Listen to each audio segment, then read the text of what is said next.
Hey guys, and welcome back to Ask an Autistic. If you don't know who I am, my name is Jessica Leichtweisz. I'm the CEO of Hope Education Services. I'm a big believer that the best way to learn about autism is talking directly to autistic adults. So I'm excited that every week I can facilitate this panel and get parents' questions answered. A lot of times parents don't want to jump on and talk about their questions live. They think it's private. So we're going to start off today with a question a parent chatted in. So they got to hear last week's episode where we talked a little bit about what the best way to really help your child is, and how to approach that and how to teach other people about autism. And this mom had a question, and I think it's a really important one. We started to talk about it last week, but I'm excited to go into more detail this week. Sorry if you hear my pup, he's on the floor behind me. But today we're going to talk a little bit about social media and what is appropriate for parents to be putting on social media and what's not appropriate for parents to be putting on social media. This tends to be a really divided topic. I have friends that have autistic children, and some of them will completely be very transparent, and yet they don't use their child's name. So later in life, and they don't even use their name, they write under a different name. So they have a profile. I have, for example, I did a course with someone, John D. Richmond. We did a father's course about autism. That's not his real name. That is his pen name. And his children's names in his book are not his real children's names.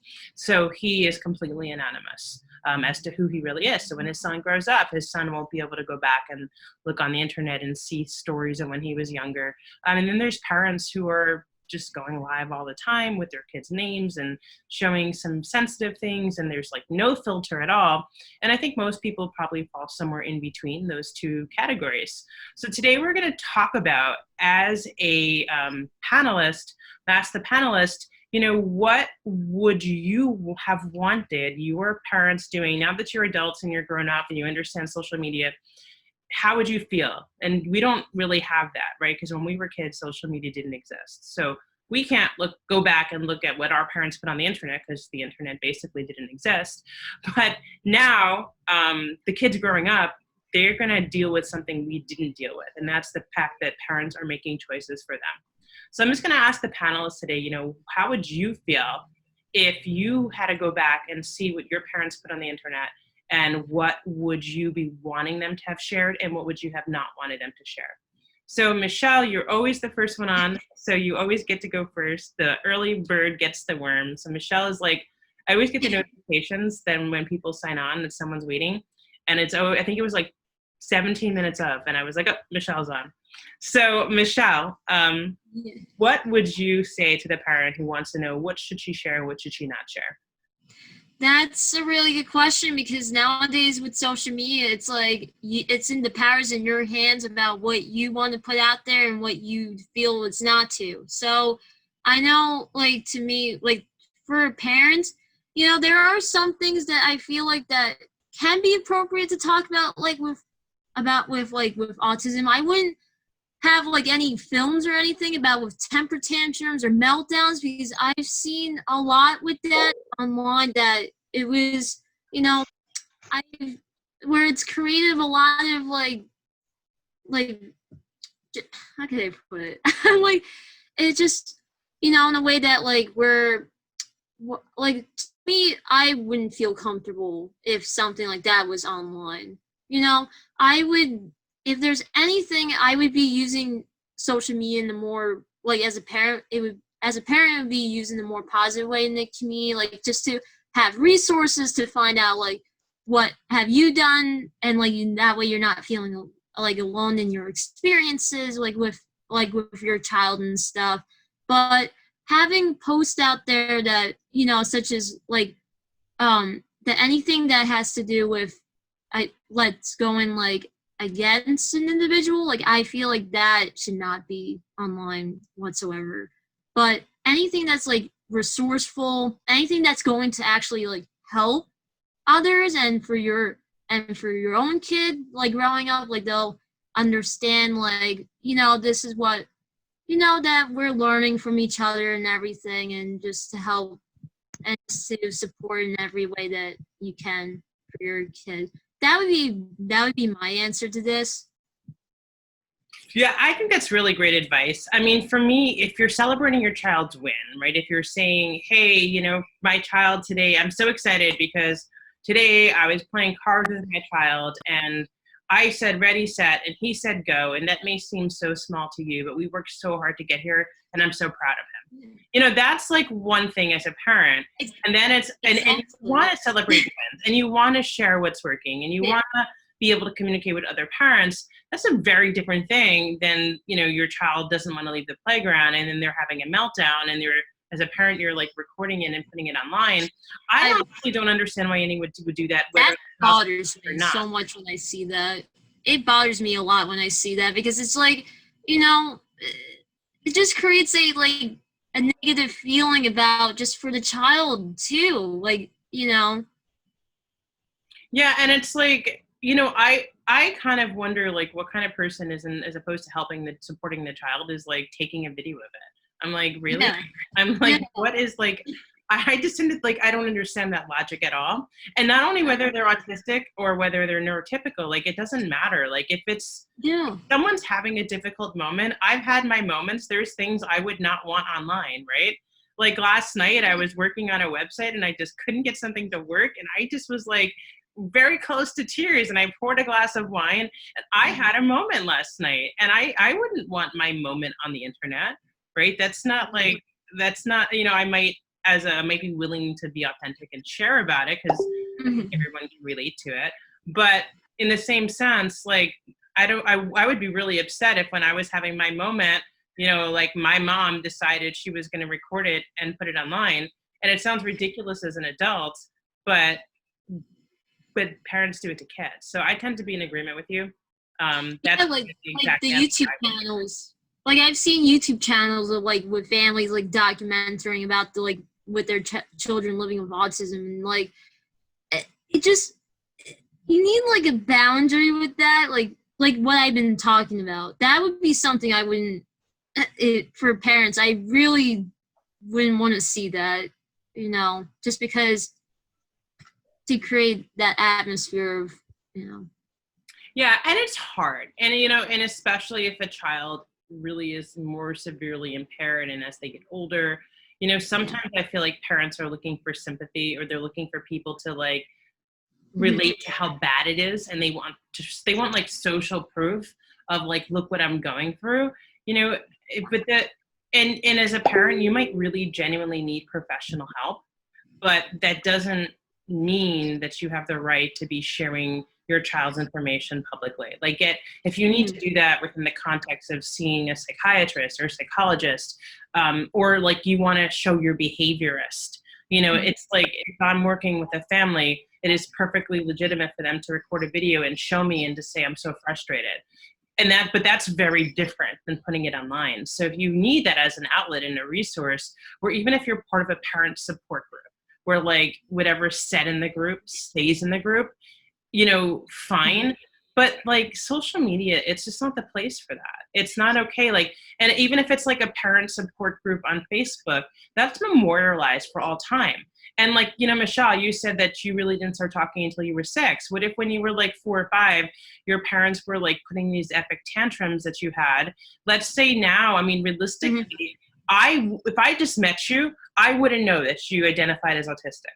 So what if you go in for a job interview and that's not something you're really open about, and then your, employers are going to Google, right? So what if they Google, you can find social media posts, TikTok, for example, is the new big social media platform. TikTok videos show up in Google searches. If you go to Google video searches, TikTok videos actually show up.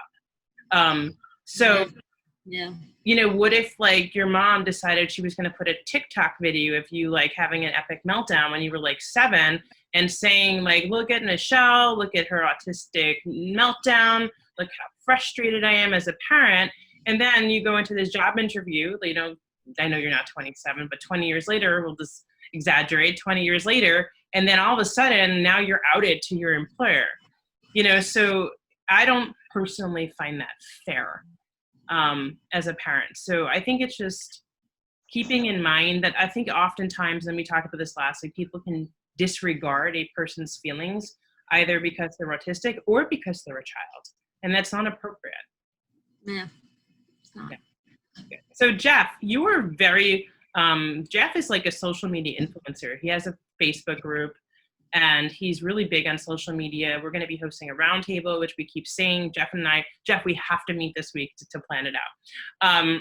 Yes. So Jeff is like a social media influencer. So I would be really excited to hear your take on this, in terms of like what your belief is about, you're very open and you make videos, but would you have wanted someone else to do that on your behalf when you were younger? Well, I'm going to be perfectly honest. Social media is like doing doing something responsibly, like, drinking responsibly or driving responsibly. It's like a drug, you got to use it responsibly. And I've seen a lot of videos about parents doing videos of their kids throwing tantrums, and it's not just autistic kids, but it's also normal-minded kids. I mean, like, I've seen videos of children throwing tantrums in toy stores and grocery stores, and even at airports and anywhere about that. And there's a line where you have to. There's a line where you kind of have to draw when it comes to social media. Like, there are certain things that you have to put on social media, and there are certain things that you can't. And I think if someone is autistic and who has, I didn't start talking till I was 21. I wasn't diagnosed till I was 21 months old, and I didn't start talking till I was like 3 or 4. But if a child can't talk and a parent does a video of them throwing a temper tantrum, that's shaming the child and basically shaming the parents themselves, because they're the ones becoming idiots with all these videos that they're doing. And people, I think, do these videos to gain sympathy or to get attention. I've seen videos of parents, even with teenager kids, that do videos of them punishing the kids or for doing something stupid or not doing their chores and stuff. And really, that should be stuff that's going on behind closed doors. It's not right for that. It's not right for the kid, and it's not right for the parent, period. Yeah, I agree with that, Jeff. And the other thing about it, like, let's just kind of like the elephant in the room no one wants to say, people do it for money. Let's be honest, like, YouTube is, I work really hard on my YouTube channel and I create a tremendous amount of content to help families. The parents who put videos of their kids having tantrums, they significantly have more traffic and significantly out-earn me as a professional. That's the reality, is they're making money. And that's the truth, is like, YouTube traffic is very highly paid. Not me. I have not made any money off of YouTube yet. So if you want to subscribe to my channel and help me make money off of YouTube, awesome. I'm almost there. But yeah, I mean, so Jeff and I, like, we're making all this content and it's for the purpose of helping people. But then media sensationalizes everything, right? People like often want to be entertained, not educated. And so parents often will use their children's autism as a form of entertainment for others. And that's really, like, from my perspective, that's wrong. Now, the parent who asked this question, and I just want to clarify, in no way is she intending to use her child for personal gain or monetary gain. I mean, obviously, if a parent is asking this question, they're asking it with very good intentions.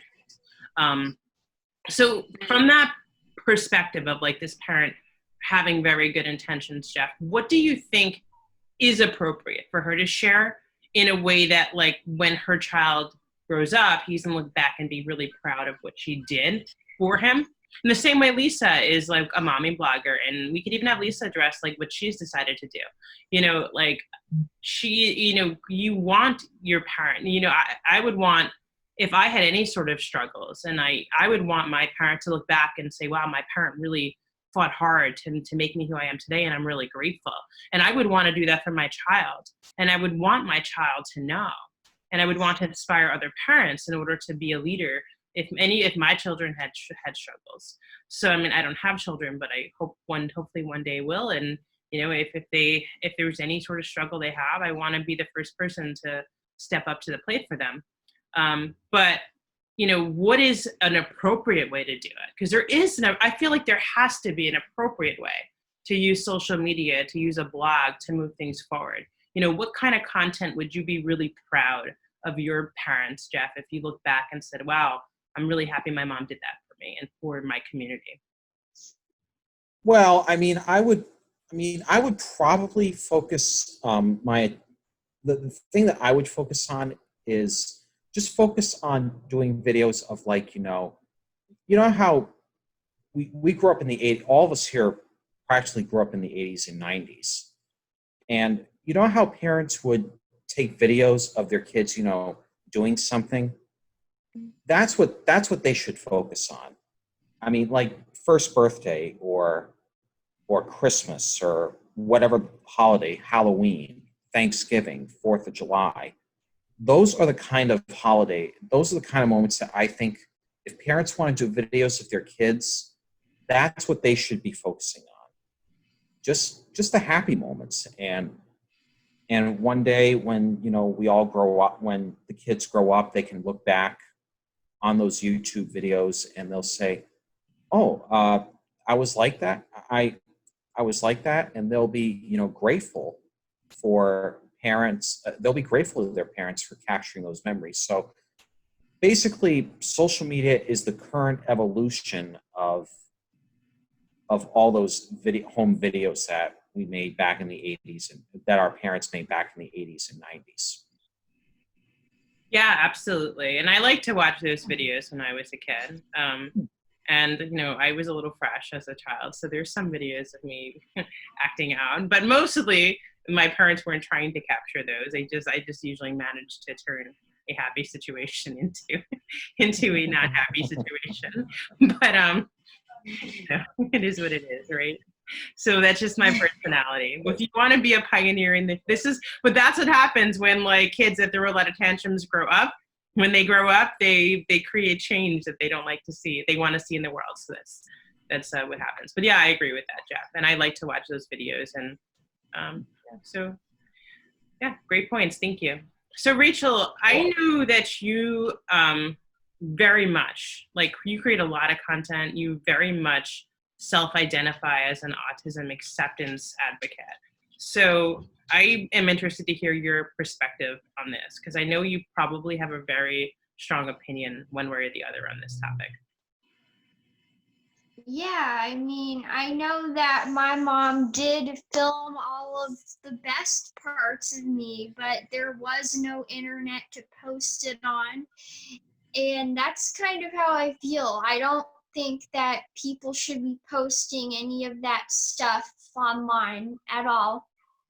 Because, or even if you do have a kid, the point of the internet is to post all the good things, because nobody really wants to see you throwing a tantrum in the middle of Walmart because the sounds are too loud. I mean, that's something I did, but my mom didn't record me doing that. I would have hated her for that. And I can't imagine how those kids with disabilities must feel for having parents who do that. They're just going to grow up one day and resent them. Yeah, and so, like, but what about, and I agree with that. Like, I think everyone seems to be on the same page. Like, do not take a video of your child having a difficult moment and post it online, whether or not they're autistic or they're not. It doesn't matter, not appropriate. And I feel like that should just be a universally accepted and understood thing. Like, I don't even know, honestly, sometimes I don't even understand as a society why conversations need to take place. Like, it should just be self-evident, but it's not always. And again, but I think the parent, and I just want to, like, keep going back to the original question this parent sent in, because I don't think she was talking about, like, could she take a video of her child having a tantrum?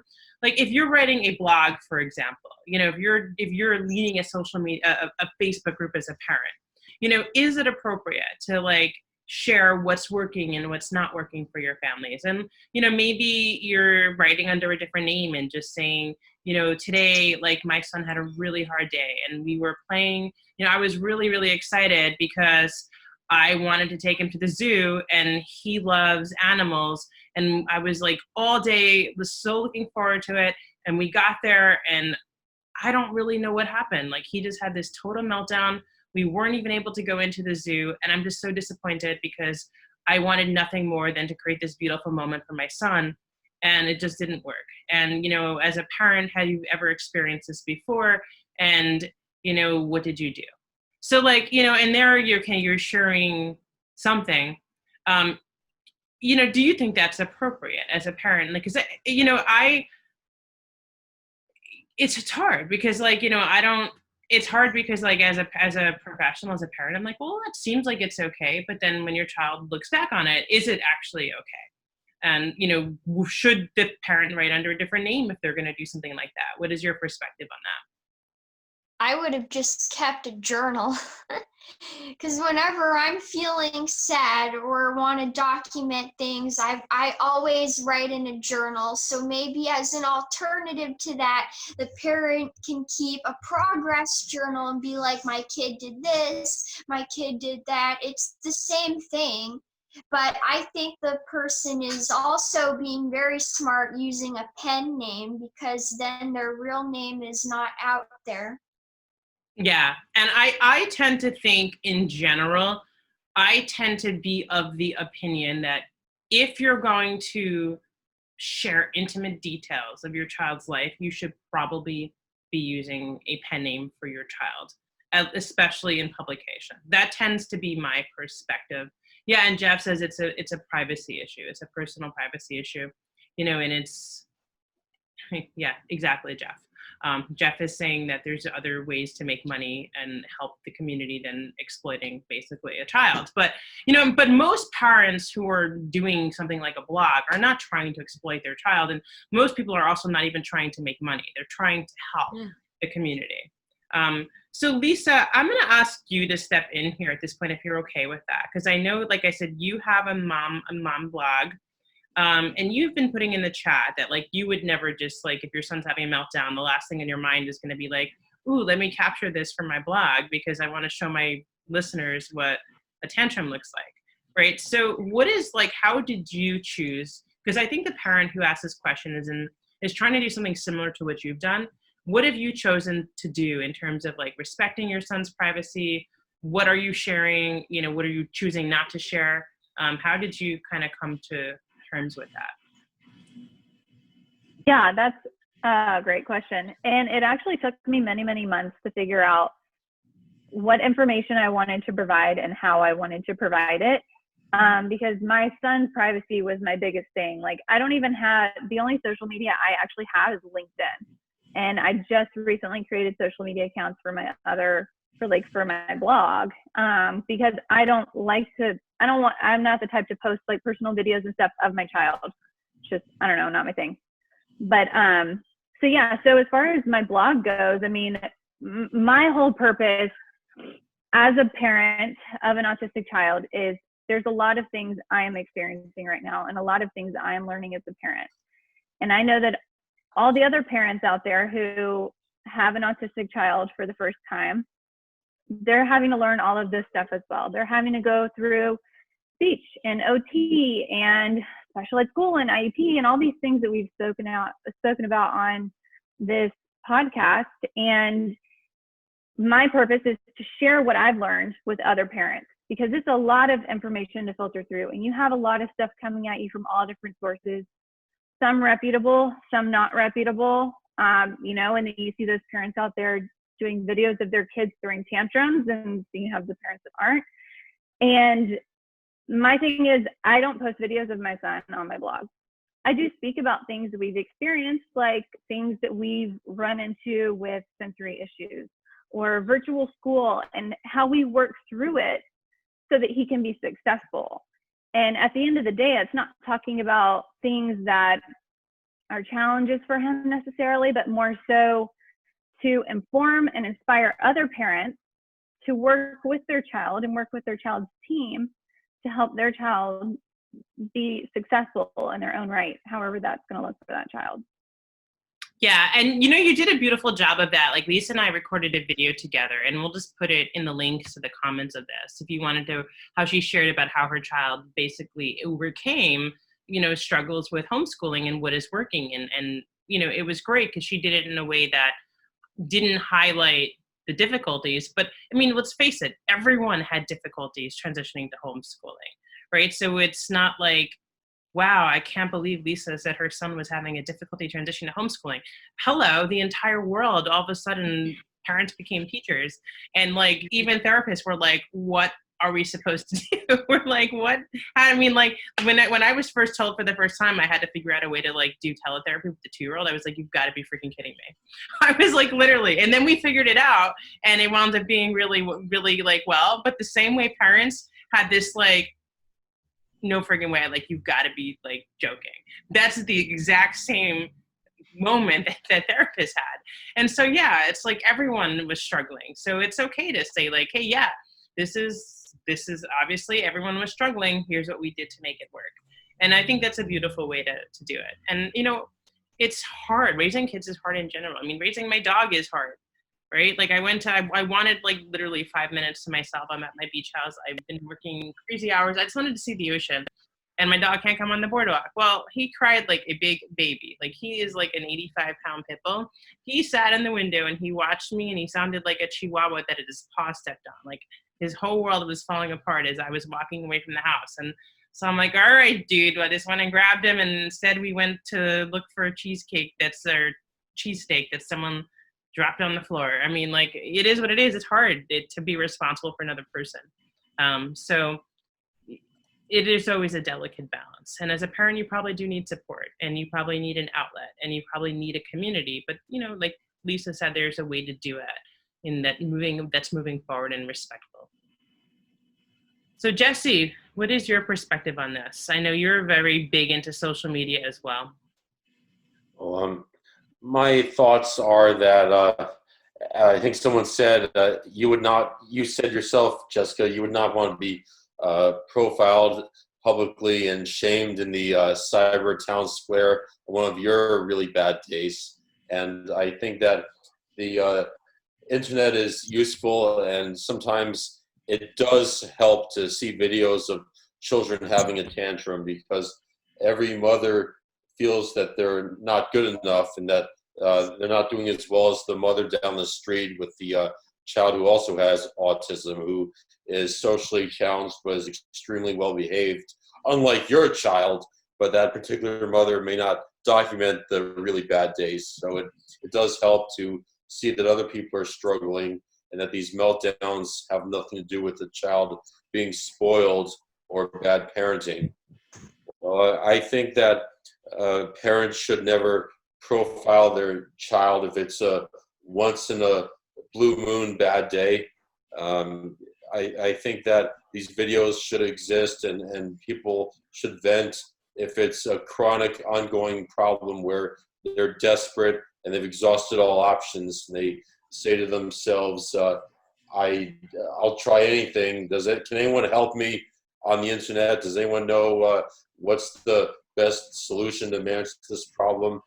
When I was growing up, I went through all these micro phases, including one very prolonged, endless, silly phase. But it was not one silly phase, it was fragmented. When I would overcome one, there would be a new one that took its place. For example, one time I spoke entirely in rhyme, and another phase, I would put the TW sound in front of every single word. Just when I would say I'm going to take out the garbage, I'd say it like twi, twill, twig, twal, twarbage, and it drove my family nuts. But I remember all the very embarrassing phases that caused me great shame to think about, even though most people don't know about it. I went through a phase where I put my hand down my pants in public, and also where I would squeeze one of my butt cheeks. And fortunately, this resolved itself. But at the same time, if I had to be reminded of these very embarrassing moments, as an adult and see all the old comments, it would bring back a lot of that trauma. But I think that there's a time and a place for everything. And as you said earlier, I forgot who said it, but someone said that we should post it on the actual autism sites where it's an open forum and the whole community is supportive. And yes, it would help to not use the child's real name and say, my child, Justin Buttersworth, if that's the name, did this embarrassing thing on the playground. And unless someone's a real jerk, they're never going to throw the child and the parent under the bus. In fact, a lot of people are going to say, oh, my child did something much worse, and everyone's going to feel better. But the other reason why I think it's extremely important to really think about everything that's posted on the internet is because sometimes parents can be the recipient of the lottery from hell, meaning that they post the wrong thing at the wrong time, seen by the wrong people who have many thousands or even millions of Twitter followers, and then their career and life is ruined as they're the ones who are shamed on the national stage. It's not common, but it does happen. Absolutely. You know, Jesse, you bring up a really good point. And, you know, let's not forget that, like, today, like, you hear in the news people all the time, and, like, not on this topic, but someone, for example, said something racist and it was captured on social media and now they lost their job, right? We're seeing those kind of things happen all the time. So there's consequences for actions, and social media is, you know, it is very public. So keeping that in mind is a good thing. And like you said, there is validity to the fact a parent may need to vent. There, you know, it's just, I guess the question is where you're posting it. So, and everyone has a different perspective, and probably some parents who choose to post things online probably have that perspective that you came from. And so hopefully everyone's intentions are always good. We know not everyone's intentions are good, but hopefully everyone's intentions are good. And, you know, like you said, it could be a personal choice. So, and also some people's lives are ruined even when they're trying to do the right thing. Like the poor CEO of the company, and he was harassing a Chick-fil-A employee trying to protest their stance toward people who are gay, lesbian, bisexual, and so forth. And he meant well, and I felt so terrible because, in all honesty, that's the kind of thing I would do, thinking that I'm fighting a crusade for people who are, I guess the word is oppressed. And I thought to myself, just, you know, give the guy a break. But at the same time, whenever something bad happens, the best way to keep it from happening again and again is just to blame yourself and also learn from the horrific mistakes committed by other people. yeah, absolutely. I mean, you have to be very careful with social media.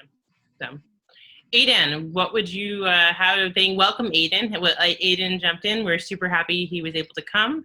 And Aidan, how are you, what is your thoughts on this whole topic? Yeah, so I'm very passionate about this particular topic because I think that, well, you know what, I guess I'll start off with kind of the more of like the why I think people do it.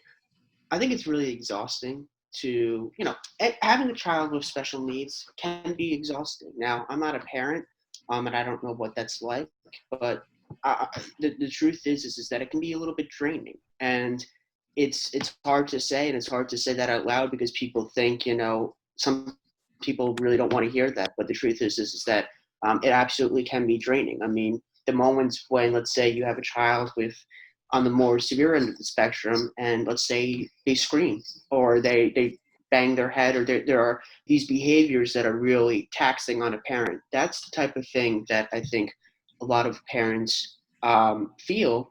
And so what they do is they vent, where they find these support groups. They go on Facebook, they go on Twitter, they well, maybe not Twitter, I'm not the best with social media, but they find essentially this support group to kind of say, you know, we're all in the same boat. We all have children, or we all have people in our lives that have caused some personal challenges. And so I understand the need to vent. Now, on the professional side, the truth is is that I work at a school, right? And so I absolutely love working with the kids, but sometimes it absolutely can be very taxing and it can be very draining. But instead of, let's say, posting my thoughts about this particular kid or whatever on, let's say, a Facebook group, because that would be that's way more than just, your personal experience. That's like breaking like a ton of boundaries, especially when you're in a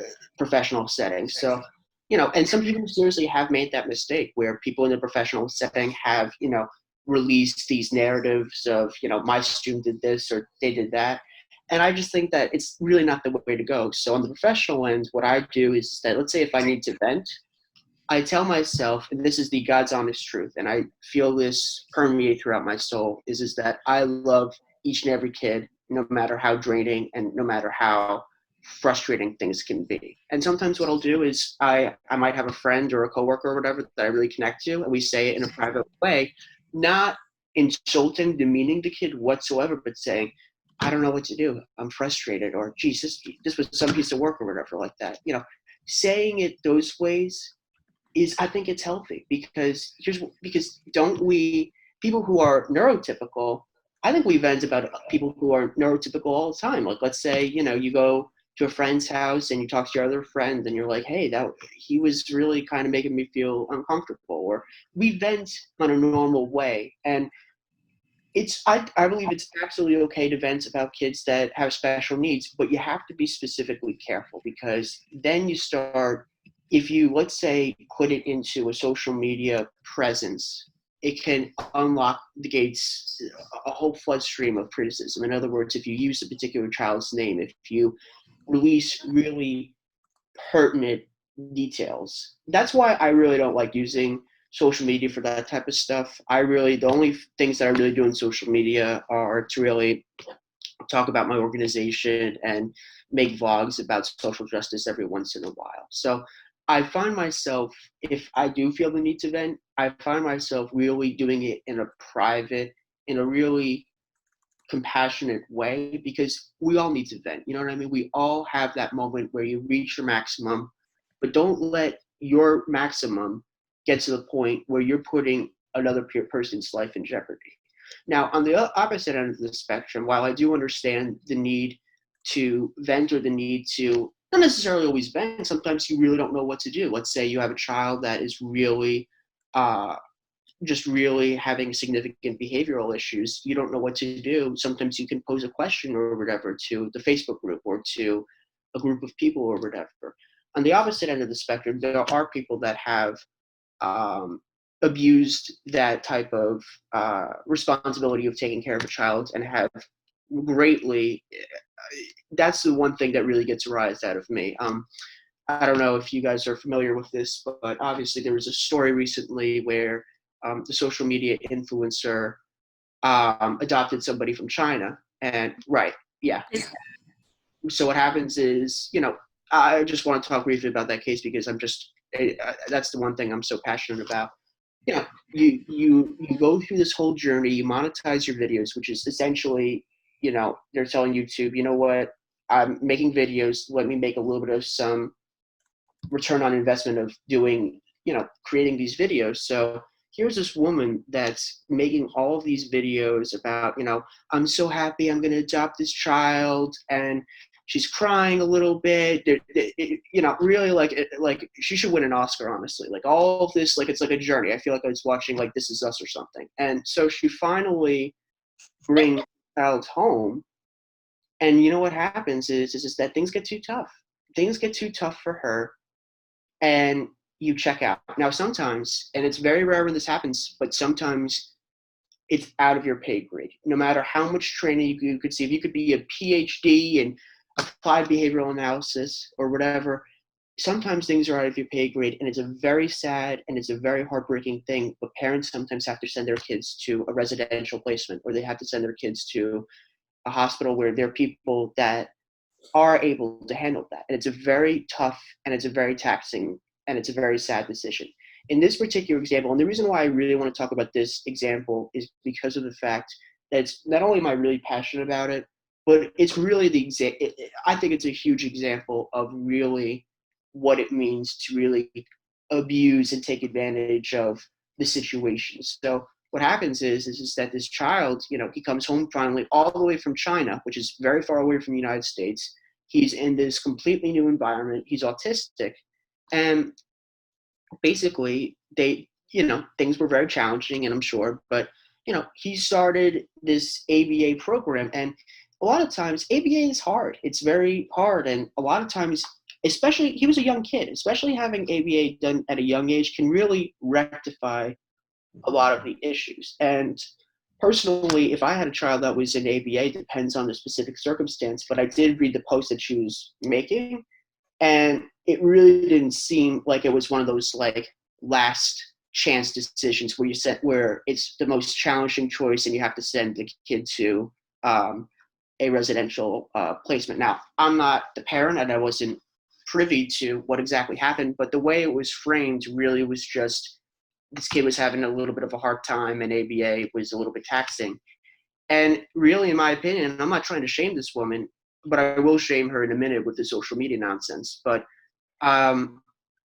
she couldn't handle it, and so she sends the kid away. And imagine, luckily this is a 5-year-old kid and maybe he won't remember all the details because as you get older some things he starts to remember, but let's say this was a 12-year-old kid, and let's say you were in China for many years and you finally come home and you're 12 and you have kind of that capacity to remember and that more intimate understanding of relationships and family building, and you're having a hard time or whatever, you're navigating to the United States or whatever like that, there's a lot of new things, and they say, you know what, this is too hard, and they say, I'm going to adopt you out. It's a very painful choice to make, and I personally, I think what you do is you don't necessarily adopt or say, wipe my cleans away, wipe my hands clean. If you need to send the child to, let's say, a residential or to a hospital-like setting or whatever, you can still be a part of their lives and make that choice to say, this is out of my pay grade, but I'm not going to give up and I'm going to love the son that I chose to adopt. That's what you do. In this particular case, they edited the child out of photos. They stopped posting about this kid completely. And when people would ask questions and people wanted to know the answers to this particular question or whatever, they would block or delete the comments. That is an example of why some people, I think, really should have to take tests before they're allowed to have children. When you have such a sensitive instance of having a child that is, and I'm sorry for talking too long, this really gets me worked up. When you have a child that has special needs and you choose to make money off of that, that's essentially what it is. I'm saying the truth, is that they posted videos featuring this kid. They told intimate stories, not using a pen name, using the kid's actual name, mind you. And then what they did was he had no choice in the matter whatsoever of whether he wanted his stuff to be aired. And this got so much attention. People know his first name. I've been very careful. I haven't said his first name. People know his name. And when he gets older, people are going to remember he's the kid that white family adopted and was then sent away. And he's going to have that little celebrity status. I guarantee you, when he gets older, people are going to remember who he is, because I remember him. And other people are going to as well, especially in the special needs community. The point is that I think that you don't do a video of a kid having a tantrum, because I think a